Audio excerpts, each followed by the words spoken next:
होत असेल आणि खरंच प्रामाणिकपणे प्रयत्न करणारी लोकप्रतिनिधी ज्यांना सत्तेशी टक्केशी काही घेणं देणं नाहीये, जर असे येतात तर 100% प्रश्न सोडवले जातात.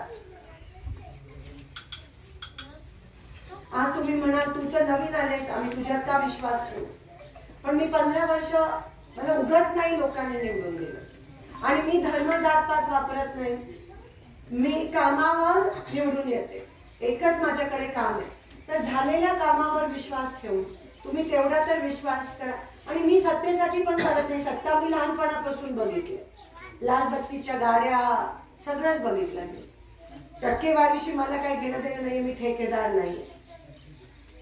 म्हणून हा रस्ता करून केवढे पैसे माझ्या खिशात जातात ते मला बघायचं नाही, त्याची काय मला कमी नाही. मला काम करण्यात समाधान मिळतो, काम करून समाधान मिळतो.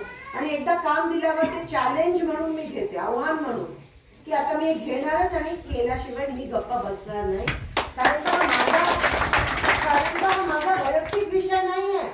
बऱ्याचदा आम्ही गेले काही दिवस बघते सर की आमदार खासदार भाजपचे जेव्हा प्रश्न मांडतात विधानसभेत की ह्या कारखान्याला एवढे का नाही, कारखान्याला एवढे मिळालं पाहिजे, तेव्हा कुठेतरी त्यांचा स्वार्थ लपलेला असतो त्याच्यात.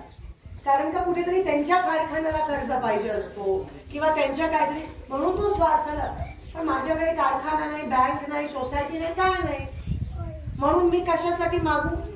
आणि जेव्हा जेव्हा मी त्या विधानसभेत उभी राहिले तेव्हा मी माझ्या लोकांसाठी उभी राहिले, वैयक्तिक माझ्याकडे काहीच नाहीये माझ्याकडे. आणि म्हणून तुमचा विश्वास असायला पाहिजे की मी काम करीन. हा संघर्ष आहे, हा लढा आहे. मला तुमची साथ हवी, तुम्हाला माझी साथ हवी. हे आपण वेगळ्या बाजूनी नाही होत. मी